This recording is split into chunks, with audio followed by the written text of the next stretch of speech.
Criminology is a body of knowledge regarding crime as social phenomenon.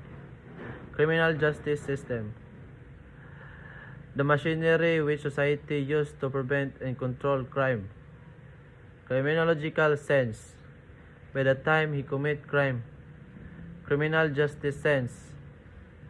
The person undergone due process. Legal sense. Final judgment. Procedural.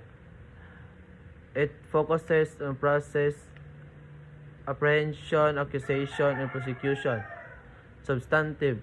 Give judgment on the accused on what is on the law. Mala in se. Naturally criminal on moral grounds. Mala prohibita pertain to those acts that are criminalized. Law enforcement. The prime mover and initiator of CJS. Correction. Their functions are treatment and rehabilitation. Court.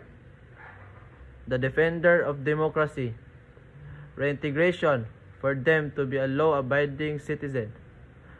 Penology is a study of what treatment should we give to the person.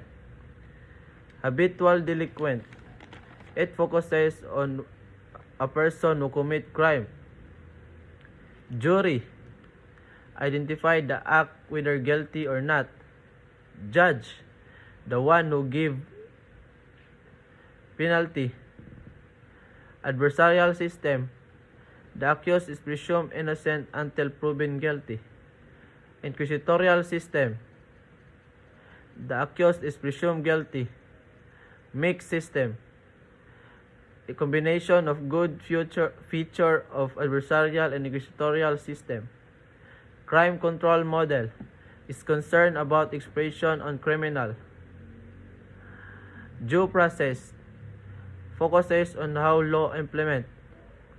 Crime is an act or omission punishable by law. Abduction refers to forcibly taking someone against their will. Abnormal behavior refers to the behavior to debate the norms. Accident.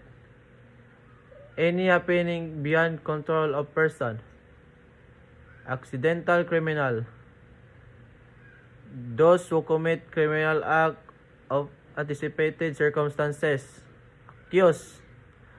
A person who charge offense in court. Acetic acid, venue or neutralizer. Achromatic lens. Correcting chromatic observation. Acquisitive